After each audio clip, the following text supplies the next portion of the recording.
Boa tarde a todos. Agradeço a vossa presença num dia, um temporal destes. Já vi concertos com muito menos pessoas. O meu nome é Henrique Amaro. Comigo tenho Adolfo Luxúria Canibal, fundador, vocalista, letrista dos Mão Morta. Vamos falar sobre, creio que o 14º disco de estúdio. Estou errado? Estou certo? Bom, eu perco, eu também já me as perco. contas. Enfim, são 40... Acho que é o 16º disco de estúdio, provavelmente dito, não sei, porque nós temos mata de discos originais que não são de estúdio, são gravados ao vivo. Então não levem muito a peito esta 40 anos, há muita história para contar, muitos discos, felizmente muitos discos gravados. Eu sei que os Mão Morta e o Adolfo não é muito dado a efemérides, mas este disco foi motivado pelos 50 anos de 25 de Abril e também muito pelos 40 anos de intensa atividade. E muitas vezes quando se fala na atividade de um determinado grupo, há grandes paragens pelo meio. Às vezes quando se contabiliza 30 anos, mas a banda muitas vezes esteve 15 parada. Não é o caso. Aqui estamos a falar realmente de 40 anos de intensa atividade. E vou começar com o Fait divers, que é algo que o Adolfo também não gosta muito, mas vou começar de lado, que é o que é que teria sido a tua vida, Adolfo? O que é que teria sido a tua vida sem o 25 de Abril? Boa tarde a todos. É uma boa pergunta, mas é daquelas perguntas que só posso inventar, não é? A resposta não faço a mínima ideia qual seria. Seria certamente muito diferente, como seria muito diferente a de todos nós, não é? Porque seria um outro mundo, viveríamos num outro mundo com muito menos possibilidades. O mundo, quer dizer, basta pensar nos factos, né? Basta pensar na percentagem de analfabetismo. Nós agora temos uma grande percentagem de analfabetismo também, mas as pessoas pelo menos sabem ler. Na altura nem isso, né? Agora sabem ler, mas não sabem perceber o que é que leem, mas é um bocadinho melhor, não é? Mas a economia como era, a pobreza que graçava em Portugal muito mais do que hoje. Hoje falamos de pobreza e falamos com razão, porque há pobreza, mas comparando com essa pobreza honrada dos tempos pré-25 de Abril, estamos a anos-luz. E depois as coisas tão simples e tão que hoje já nem conseguimos pensar como é que seria sem, como a liberdade, né? Independentemente das formas que essa liberdade possa tomar, hoje habituamos a respirar livremente, né? Já nem sentimos a liberdade porque ela é um direito que nos assiste no nosso dia-a-dia, é impensável para quem viveu antes do 25 de Abril, como eu, mas muito mais para quem viveu e nasceu depois do 25 de Abril. É impensável imaginar ter um cotidiano, mais michuruco que fosse, sem esta coisa que ninguém sente, mas que toda a gente desfruta, que é a liberdade, né? E que antigamente não existia, pura e simplesmente. Então teríamos todos uma vida diferente. Eu também, de certo, não estaria aqui. Isto é um disco novo, é um espetáculo e desta vez, além do disco, do espetáculo, também existem conferências que antecedem sempre os espetáculos. Foi o que aconteceu. Poderá ser a posterior, depende da sala. Está junto. Neste caso, na Culturgest, aconteceu na terça-feira a conferência e ontem o espetáculo. Têm sido dias, calculo eu, dias muito cheios. O que é que vos motivou a produzirem algo que não se limitasse ao disco e ao natural espetáculo? Nós, quando nos fomos convidados para fazer um espetáculo novo, fomos convidados para fazer um espetáculo comemorativo dos nossos 40 anos, que nós achamos que não era motivo suficiente para criar um espetáculo. Tinha que haver algo mais, senão a coisa transformava-se numa espécie de festa de anos, né? Onde cantávamos parabéns a vocês e não acontecia nada.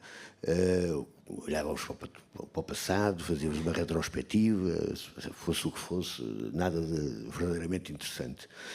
De maneira que quando nos convidam para um espetáculo destes, nós pensamos temos que lhe acrescentar alguma coisa. E atendendo à época, um ano, nós fomos convidados em 2023, no início de 2023, para apresentar um espetáculo no ano seguinte, 2024, que era o ano em que nós faríamos os 40 anos, em que fizemos. De maneira que nesse ano aconteciam também uma data importante, que era os 50 anos do 25 de Abril, e nós lembramos de juntar essas duas datas, até porque, de facto, sem o 25 de Abril, nós provavelmente nunca teríamos existido, nós enquanto banda como somos, etc. E a partir dessa dupla comemoração, nós podíamos ir buscar uma data de pormenores que nos fariam caminhar por outros caminhos estritamente musicais que nos interessavam, nomeadamente em termos harmónicos, em termos melódicos, integrando um coro que nos abria outras possibilidades, utilizando o coro como matéria-prima da própria composição dos temas, etc. Mas, ao falarmos do 25 de Abril, também tínhamos falado de uma realidade que era porque é que acontece o 25 de Abril, o que é que havia antes do 25 de Abril, o que é que o 25 de Abril nos trouxe assim tão importante que 50 anos depois vale a pena comemorar. Esse pensar levou-nos a perceber que tínhamos que falar de facto disso, e tínhamos que falar em relação a isso com uma coisa que era palpável e que é palpável nos tempos que correm, que é uma ameaça de um pré-25 de Abril que possa tornar a vir. Não é? Isso é uma coisa que acontece não só em Portugal, mas em toda a Europa, nos Estados Unidos, na Ásia, na América do Sul. Pensemos no que está acontecendo na Índia, pensemos no que aconteceu, por exemplo, na Argentina, o que já aconteceu no Brasil,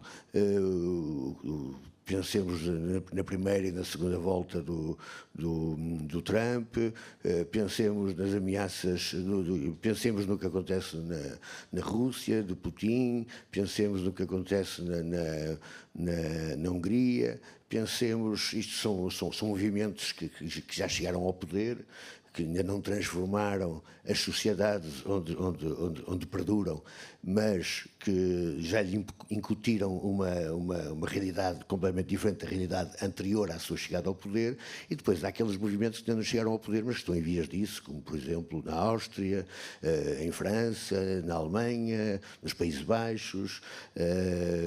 Há ameaças ainda mais longínquas, mas que existem de qualquer modo, como em Espanha, como em Portugal, de certo modo.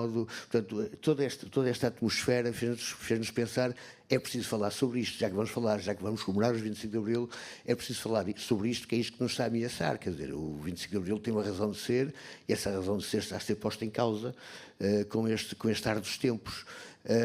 E a partir daí, a partir do momento que decidimos falar sobre esta temática, achamos que a temática é tão importante que, para além da abordagem artística e musical que nos interessava correlacionar com ela, nomeadamente fazer as referências à música de intervenção pré e pós 25 de Abril, ao Zeca Afonso, ao Zé Mário Branco, ao Ari dos Santos, etc. Portanto, que nos abria novas vias de exploração musical, e interessava-nos também falar deste lado ideológico dos regimes ditatoriais de extrema-direita, e se isso era possível fazê-lo no espetáculo, criando um espetáculo de alguma forma afrontasse isso, ou pusesse a nossa ideia em termos artísticos, era pegar nas traves mestras ideológicas que são comuns aos fascismos históricos da Alemanha nazi, do fascismo italiano, de alguma forma do franquismo, do salazarismo, do regime dos coronéis grego, etc. Dos fascismos que estiveram há pouco tempo no poder, sobretudo no período que antecedeu a Segunda Guerra Mundial, como na Roménia, etc., que foi dos fascismos mais duros. Nós criaram uma espécie de sociedade ou de mundo onde essas traves mestras, analisadas de uma forma, poderia chamar-lhe psicanalítica, descarnada, fossem postas em prática, mas Mas isto, de certo modo, é uma liberdade artística, não é? Mesmo que criando esse mundo, nós estamos com alguma liberdade artística para o criar. De maneira que achamos que o assunto era de tal maneira importante, de tal maneira preocupante, que tinha que haver, para complementar esta liberdade artística, tinha que haver uma análise mais rigorosa, mais sapiente, mais académica do que é este fenómeno, do que este fenómeno ditatorial, fascista, que com este nome ou sem este nome atravessa os tempos de uma forma mais evidente, de uma forma mais marginal e agora novamente de uma forma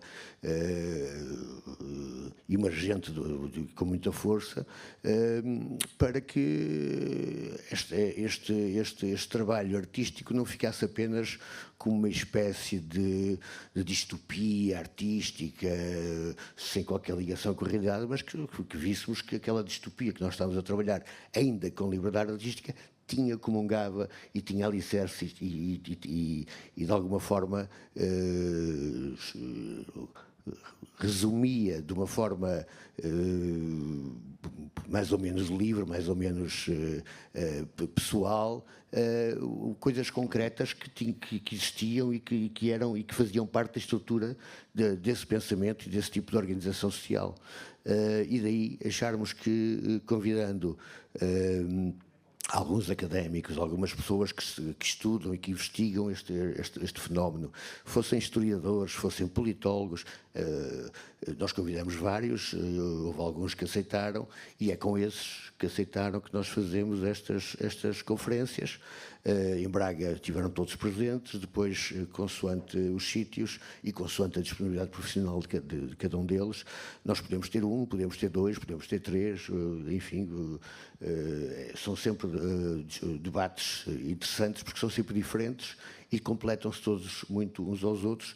Uns deles são mais relacionados com as próprias letras do disco e do espetáculo, como aconteceu em Braga.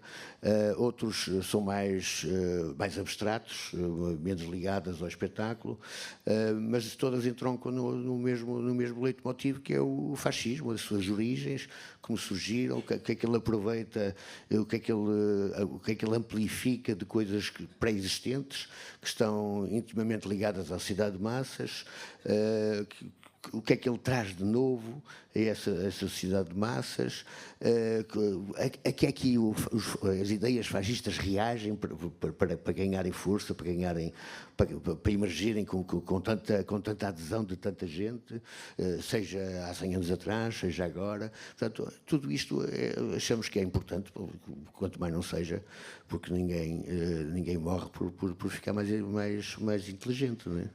Aproveitando a tua presença, além do teu estudo individual para o disco e a tua presença nessas conferências, as conferências têm como título Da extrema-direita ao fascismo e vice-versa.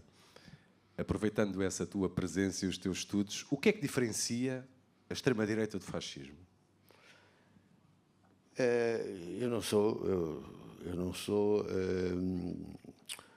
um especialista do termo, do assunto. Há um participante nas conferências que é especialista, é um politólogo especialista desse assunto, que é o Carlos Martins, e que é da uma escola da Universidade de Lisboa ligada à politologia, não é?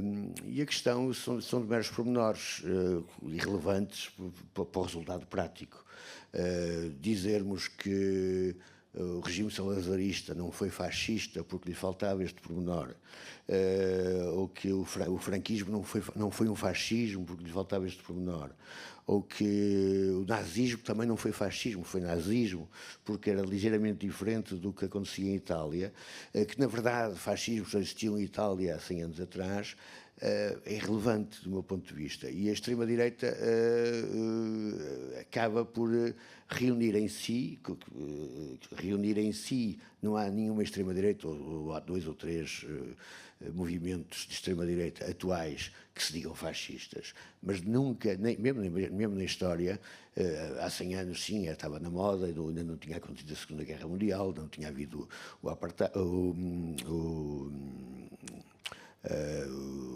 o morticínio de judeus e de ciganos e de comunistas, etc., que aconteceu. Portanto, todos esses movimentos se reivindicavam como fascistas, ou grande parte deles reivindicavam-se como fascistas. Hoje em dia tal não acontece, ninguém se reivindica como fascista.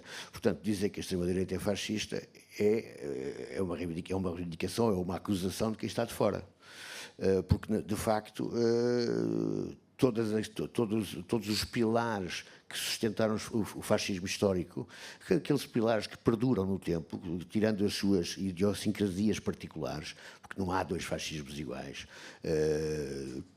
dependendo dos países, dependendo da própria tipologia, das pessoas envolvidas, etc. Basta pensar que nós temos o franquismo, por exemplo, e temos os movimentos mais ainda extremistas relativamente ao franquismo, que foram, de alguma forma, apartados do poder pelo próprio franquismo. Isso não faz que o franquismo seja uma democracia ou que sejam bons rapazes, antes pelo contrário, a história deles diz exatamente o contrário. É uma questão de lutas internas de poder, de equilíbrios, etc. E em Portugal aconteceu uma coisa, não é? Com os ultranacionalistas, relativamente ao salazarismo. Portanto, não há grande diferença. Para os grandes estudiosos, para os grandes politólogos, gostam de andar nessa espécie de masturbação, de perceber quais são as diferenças, o que é que distingue exatamente aquilo daquilo. Quer dizer, as linhas mestras, independentemente do título que se quiser dar, são as mesmas. E por aí, a partir daí é irrelevante. Este disco começa, se calhar, com as linhas mestras, porque este disco abre com um tema que se chama Deus, Pátria e Autoridade. São as bases? São essas as... Deus, eu ontem, ao ver o vosso espetáculo, e a única vez que o vi na Culturgest, se há palavra que te repetes mais durante todo o espetáculo, a ideia do líder. Né?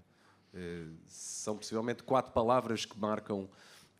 Sim, há várias traves. Deus, os politólogos até dizem que é o menos relevante, porque há regimes que são... do que li, acho que Deus está em todos esses regimes ou em todos esses movimentos. Há uma qualquer ligação com Deus que pode variar e pode variar a própria ideia de Deus, não é? Consoante a religião mais que se professa. Putin está profundamente ligado a Deus, é ortodoxa a religião. Salazar estava profundamente ligado a Deus, o cardeal Sergeira era uma figura do regime. É um Deus católico. Mas aqueles que estão no poder em Israel estão profundamente ligados a Deus, são judeus. O Trump está profundamente ligado a Deus, tem o apoio de todos os movimentos evangélicos, como acontecia com o Bolsonaro, etc. Há sempre uma presença muito forte de Deus. Depois a ideia de nação, pátria, que é uma ideia recente, mas que nós nos habituamos a pensar que sempre existiu, que a pátria foi criada, a nossa pátria, o nosso Portugal foi criado por Dom Afonso Henriques. Portanto, é uma coisa que vem do século XII.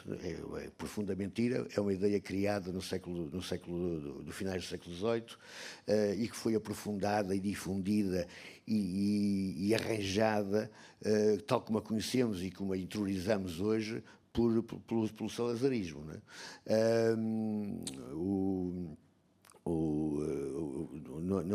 Numa dessas conferências, o Luís Trindade, numa dessas conferências que foi não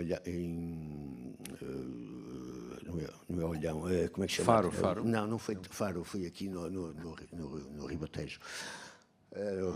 Ourém, exatamente, obrigado. Na conferência de Ourém, o Luís Trindade dava um exemplo, só para exemplificar esta ideia da nação, dava exemplo de uns esquecendo os pormenores, mas já no século XX, de uns pescadores da Póvoa de Varzim, que são interceptados no alto mar. E os pescadores eram comunidades que viviam muito fechadas, viviam em bolha, né? Estavam no mar, etc. São interceptados pelas autoridades espanholas, galegas, salvo erro, e perguntou-lhes qual é a nacionalidade deles. Eles dizem, nós somos da Póvoa de Varzim. Eles são portugueses. Não, somos da Póvoa de Varzim. Não, nós somos da Póvoa, nós somos poveiros. Portanto, por eles, Portugal, a ideia de ser português era uma abstração que não lhes dizia rigorosamente nada, porque não eram analfabetos, eram não sei o quê, portanto, não tinham sido instruídos com esta ideia do nacionalismo. Hoje é uma coisa que não passa pela cabeça de ninguém. Nós vamos a um jogo de futebol ver a seleção nacional e nós a primeira coisa que dizemos é nós ganhamos ou nós perdemos. Quer dizer, a ideia de pertença a uma nação é uma ideia que nos foi profundamente incutida e que para os fascismos, nesta acessão generalizada, é uma ideia forte, é uma ideia exacerbada, não é? A ideia da nação. A autoridade é uma outra trave mestra, a ideia da autoridade, de hierarquia, de obediência, etc. A família como núcleo mais pequeno que incuta essa autoridade e cuja soma de famílias faz a nação, faz o povo. O povo é outra abstração, portanto, essa ideia de povo, de nós todos, nós contra os outros, nós povo nacional, não é? Porque é nesta dicotomia nós outros que funciona muito da retórica fascista, não é? E depois o trabalho é uma ideia também, é uma ideia que não é inventada pelos fascismos, mas é retomada pelos fascismos de uma forma muito forte. E toda a gente reconhece o que estava escrito nos campos de concentração, não é? O trabalho liberta, esta ideia de que trabalho faz parte do nosso sacrifício, porque a ideia de sacrifício é uma ideia também muito forte relacionada com o fascismo, que é retirada das religiões, independentemente de qual a religião concreta, também é retirada da religião esta ideia de sacrifício para alcançar um além melhor, um futuro que no fundo é a morte. E depois há esta ideia que atravessa de uma forma mais ou menos forte ou mais ou menos encapotada, que é a ideia do sacrifício da vida. Ou seja, o tal viva la muerte, né? É uma ideia... O desrespeito, não é? O desrespeito pela vida, da própria vida, o sacrificar a vida pelo líder, pelo chefe. Tem que haver sempre um chefe carismático que nos ensina o caminho, que pensa por nós, que decide por nós, é importante. E pelo qual nós nos devemos sacrificar, porque este chefe encarna de alguma forma esta ideia de nação, de comunidade, de nós contra os outros. Portanto, nós, ao sacrificarmos pelo líder, estamos a sacrificar pela nação. Isto eleva-nos este sacrifício. E esta ideia de viva a morte, no fundo é isto, é uma ideia que foi muito... Esta frase viva la muerte vem da Guerra Civil Espanhola, era uma ideia muito abraçada pelos franquistas, é mais conhecida como sendo a frase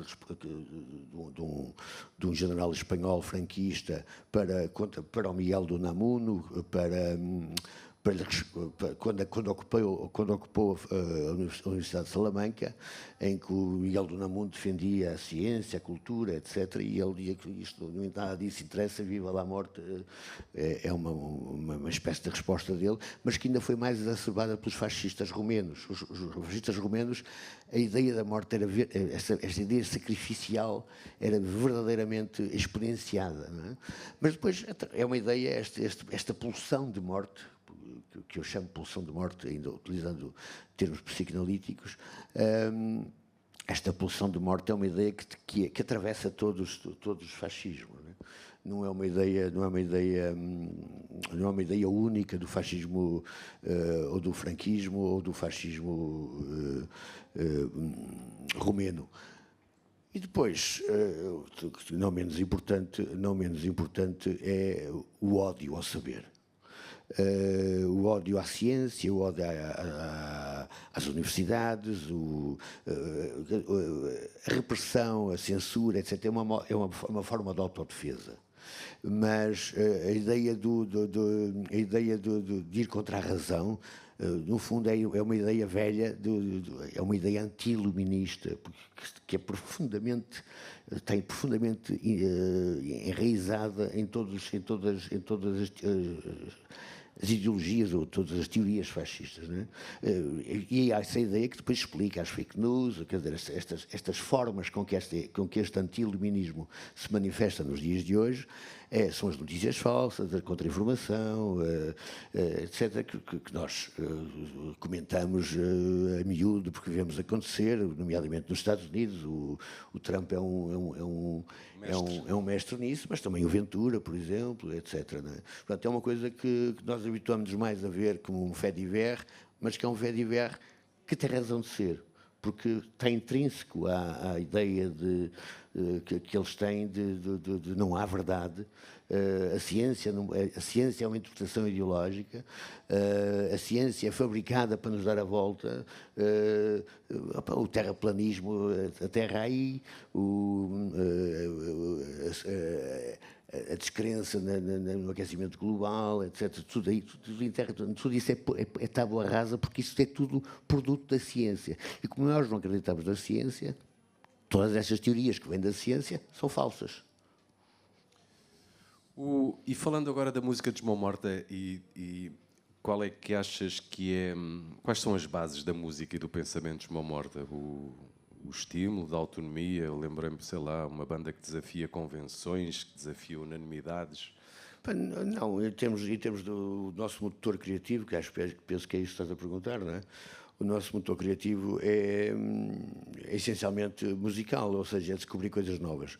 Nós, durante muito tempo, utilizávamos desculpas em livros. Livros que nos agradavam e que poderíamos explorar, ou que nos apetecia explorar, porque nos abria campos de exploração. E ajudava-nos numa coisa muito simples. Nós sempre estivemos fisicamente espalhados por muito território, não só português, na altura que eu estava em França também território estrangeiro, mas não estávamos juntos, ou seja, nós nunca compusemos em sala de ensaios, que é o habitat natural de uma banda rock. A sala de ensaios para nós serve-nos para fazer os arranjos, aprimorar, terminar algo que já está composto à partida individualmente. Mas para trabalharmos todos no mesmo sentido, nós precisávamos de uma ideia que nos unisse. E durante muito tempo essas ideias eram-nos dadas pelos livros. Nós escolhíamos um livro, por qualquer motivo, e esse livro servia-nos como bússola, não é? Hoje já estamos o lado mais criativo, tanto os compositores como eu, a nível das letras, já estamos todos na mesma cidade, mais que na mesma cidade, mesmo, diria, no mesmo bairro e alguns de nós mesmo na mesma rua, de maneira que já conseguimos ter essa presença física que não tínhamos no passado, de maneira que já podemos trabalhar para além dos livros, não é? E como acontece aqui, como aconteceu no disco anterior, como aconteceu no disco antes, etc. Não é? Portanto, já libertamos-nos um bocado dessa bússola livro para conseguirmos trabalhar bússolas ideias, porque já podemos discutir as ideias antes de partirmos para um trabalho, porque estamos juntos. Sim, eu também queria falar disso, porque eu acho que também há uma espécie de...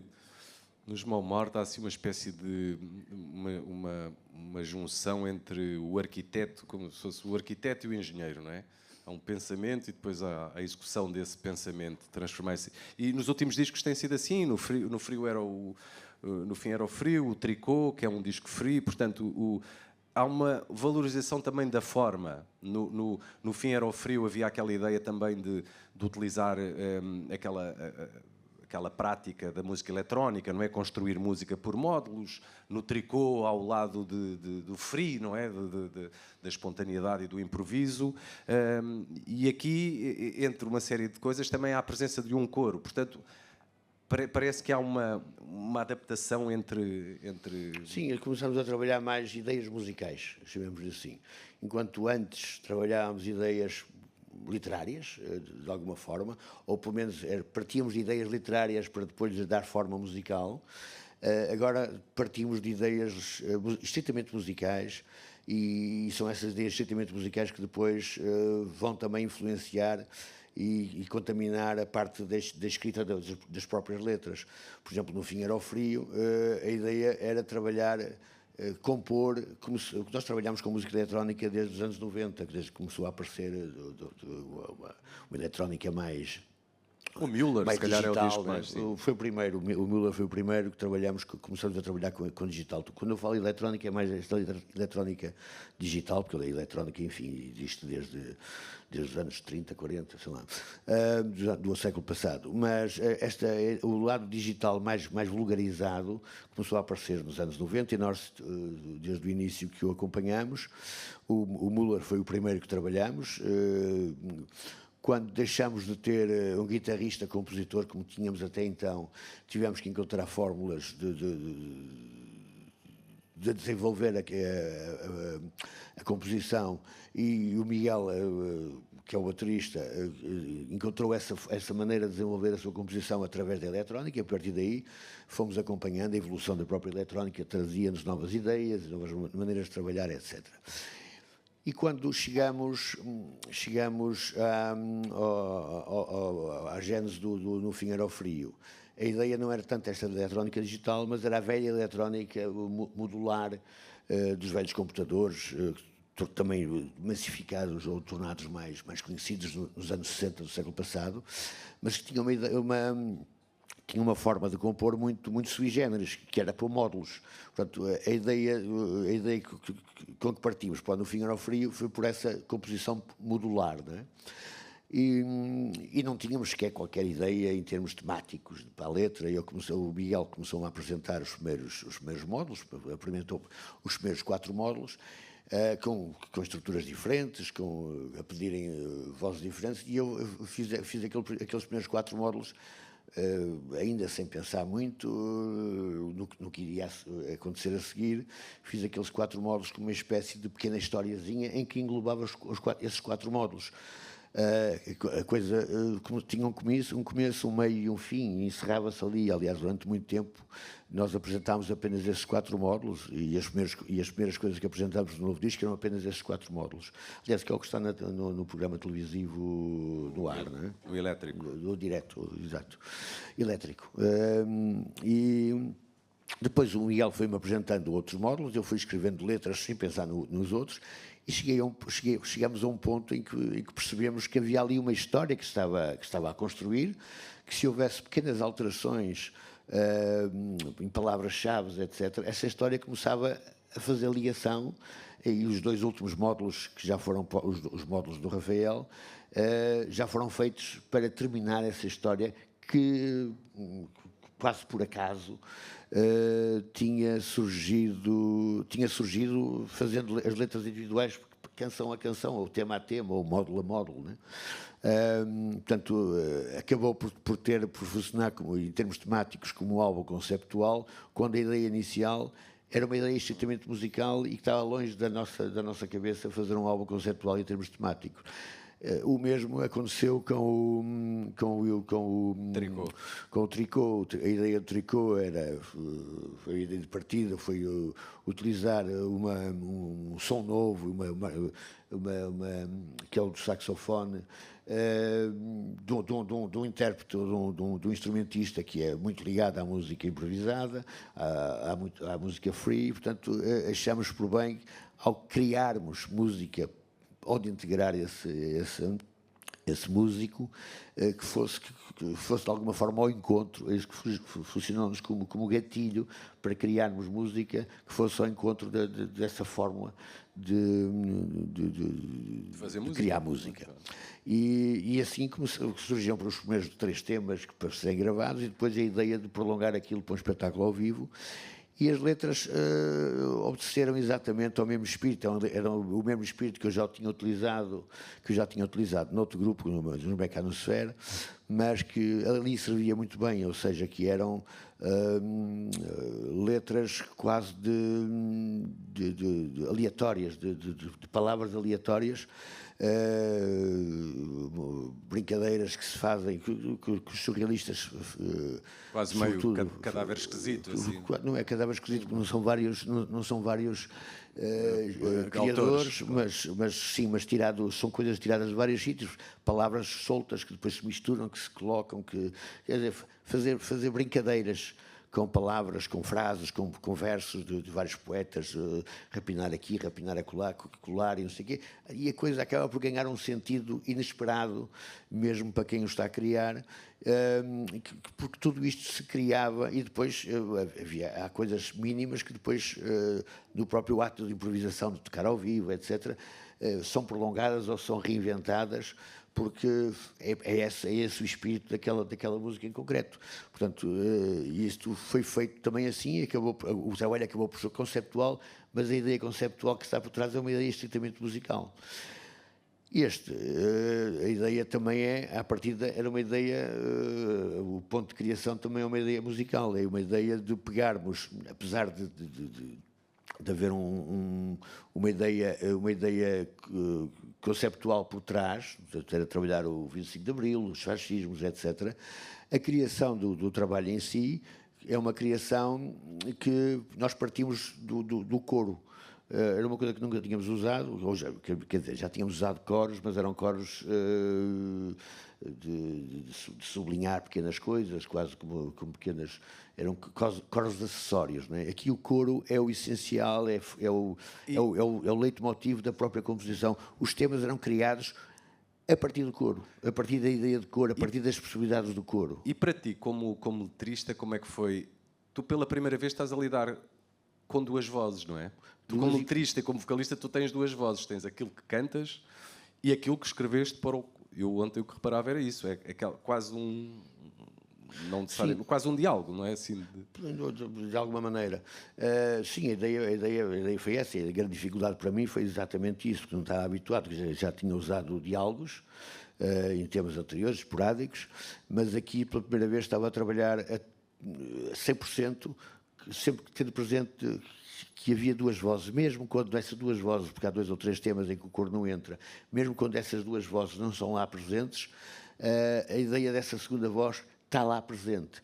Portanto, quando eu estava a construir, eu estava sempre com esta ideia, inicialmente queria a ideia que me era mais evidente era transformar essa segunda voz na voz de uma espécie de um coro de grego, um coro que comenta ou que narra os acontecimentos. Mas depois isso foi rapidamente posto, também eu utilizei assim, mas achei melhor baralhar isso, criar outros níveis, jogar com a voz mais operática de um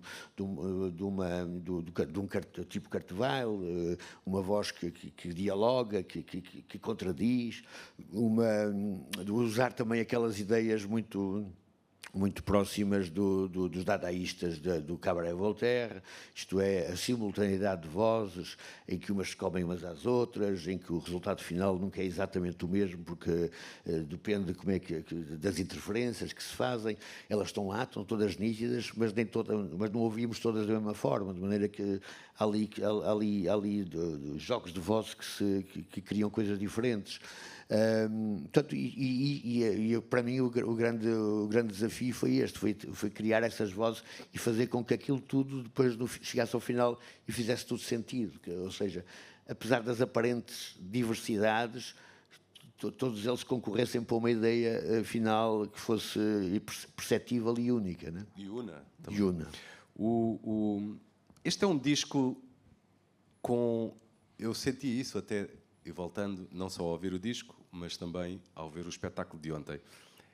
É um disco com final feliz, isto é, quando acabas a cantar, e o coro também, ninguém nasce para ser servil e morrer. Não é uma coisa meio conclusiva, mas é também, sei lá, um raio de luz, um seu quê de esperançoso. Não é? Temos esta contrariedade, mas...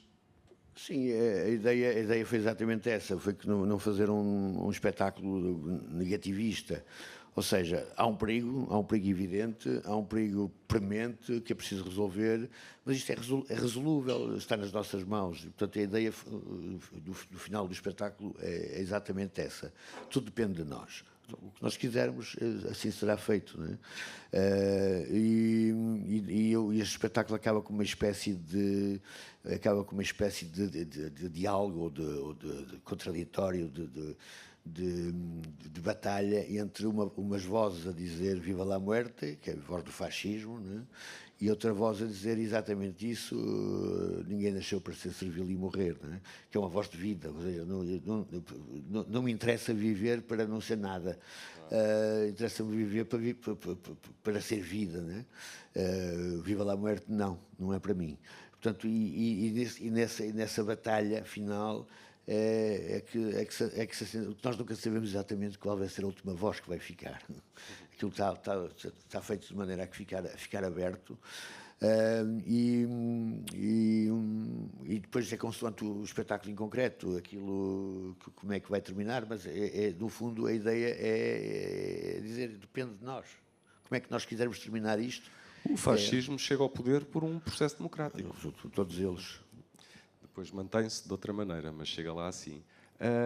Muitos humoristas afirmam que a sociedade contemporânea é assim um terreno muito fértil para trabalhar, não é? Todos eles, os que vemos na televisão e os que não vemos, mas todos eles dizem que nunca foi tão bom escrever humor quanto hoje, porque realmente é muito fértil. Podemos dizer o mesmo para o trabalho dos Mão Morta? Não sei se hoje é melhor do que era. Nós também só temos 40 anos, né? Portanto, não somos assim, não temos um olhar tão transversal à história da humanidade, mas nestes 40 anos há perigos com que vale a pena trabalhar. Há perigos não é provavelmente valer a pena trabalhar, há perigos que nos apoquentam e que nos obrigam a falar, mas não há motivos, não há assunto ou mais assuntos hoje, até porque nós não somos humoristas. Eu acredito que para um humorista hoje haja muito mais assuntos, mas nós não somos humoristas, não fazemos música humorista, apesar de ter humor. Portanto, para nós havia tantos assuntos para abordar ou para falar há 40 anos como há hoje, não é? Mas há uns dias, quando falámos a primeira vez sobre este disco, creio que o Mário Lopes escreveu um excelente trabalho no Público, em que disse que era um disco necessário. Chamar a este um disco necessário é o pior dos nossos pesadelos, não é? Pois, para nós foi necessário, de facto. Mas eu percebo o que é que ele quer dizer com isso. De facto, não é por acaso que nós fizemos este disco agora, não é? Mas este disco não é porque haja mais assuntos hoje. É porque este assunto é um assunto premente, é um assunto de autossobrevivência mesmo, não é? Porque a liberdade é o meio onde nós respiramos, onde nós existimos, e que sem liberdade nós não existiríamos. A liberdade é o nosso habitat. Portanto, quando sentimos que há uma possibilidade que já nem sequer é remota dessa liberdade ser asfixiada, desse habitat onde nós respiramos deixar de existir, portanto, de nós sermos eutanasiados contra a nossa vontade, o denunciar isso torna-se uma necessidade de autossobrevivência, não é? O tal disco de autodefesa. Autodefesa. Eu, nos últimos, 2 semanas, já fiz umas 30 perguntas sobre este disco, Adolfo. Já me sinto completo. Não sei se alguém quer colocar alguma questão.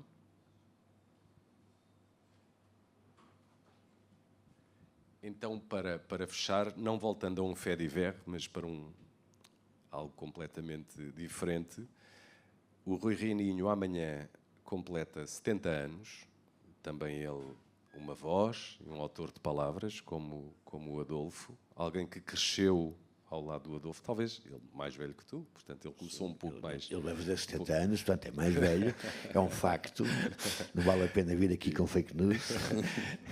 E musicalmente nós conhecemos-lo quer dizer, a maioria das pessoas conheceu-me mais com o GNR, mas houve uma história também anterior, com a Anar Band. Não sei se chegaste a ver ao vivo a Anar Band. Nunca cheguei a ver ao vivo. Lembro-me que o Anar Band, por acaso, vi. Com o Anar Band vi. Houve um outro grupo dele que esse é que não vi ao vivo, que foram os Atitudes. Sim, certo, pois. Que fez um concerto no Infante Sagres, no Porto, que eu não vi, mas que me contaram e que eu achei maravilhoso. Fiquei cheio de ruído de inveja por não ter assistido a esse concerto. O que é que, na tua perspectiva, o que é que distingue o trabalho do Rui Reininho nestes últimos... Eu gosto muito, particularmente gosto muito do Rui. Acho que ele tem uma coisa aliás, que essa tal banda dele punha em evidência, que é a atitude, né? Que é uma coisa que falta muito na música portuguesa, nomeadamente hoje em dia. E depois ele tem um lado, enfim, de sobrevivência mais comercial que adota, ou que passou a adotar com o GNR a partir de determinada altura, mas que não põe em causa quer o trabalho que ele teve com os próprios GNR antes dessa altura, quer o trabalho que ele teve com os Anar Band, com os Atitudes, ou que tem agora a solo também, sobretudo neste segundo disco, mas que eu acredito coisas futuras dele a solo possam fazer ainda mais, que ainda possam vir a ser mais arrojadas, porque ele está com, enfim, já tem a sua sobrevivência assegurada e já pode arriscar, já pode fazer coisas que no fundo é a verve típica do Reininho, quer dizer, que é o dar asa àquele delírio com a palavra, com as ideias, que ele é prolífico e é muito bom a fazer isso, não é? Eu cresci a ouvir a tua música, a ouvir a do Reininho e de muitos outros, e também a ir aos vossos espetáculos, e eu acho que ele também há uma outra característica que te liga a ele, embora de um modo diferente, que é o lado do performer em palco, não é? Do Adolfo, Reininho, João Peste, o próprio António Garcês, de uma outra maneira, e antes, o Farinha, o António Olai, o Tony Fortuna no Stadio Boys, enfim. Tu achas que esse lado na música atual e contemporânea se perdeu um pouco? Isto é, a performance está lá, mas se calhar a cenografia, a luz, o vídeo se sobrepôs a esse lado. Esse lado continua a existir em algumas de outra forma. A maior parte a própria ideia de grupo caiu um bocado em desuso, né? Hoje em dia a maior parte dos artistas são artistas individuais, e que os move é menos essas ideias de atitude, de presença. São ideias de alguma forma que caíram num certo arcaísmo. Ainda conseguimos ver em artistas hoje em dia já velhotes, já consagrados, como o Nick Cave, por exemplo, mas quando olhamos mesmo para bandas anglo-saxónicas recentes, desapareceu, e na música portuguesa também, não é? São outros tempos, trabalha-se outras coisas, procuram-se outros objetivos. Enfim, não vou aqui estar a dizer nem bem nem mal, é o que é. É isso. Obrigado pela vossa presença novamente. Não há perguntas, para não? Então, vamos todos para casa ouvir o disco novamente. Obrigado.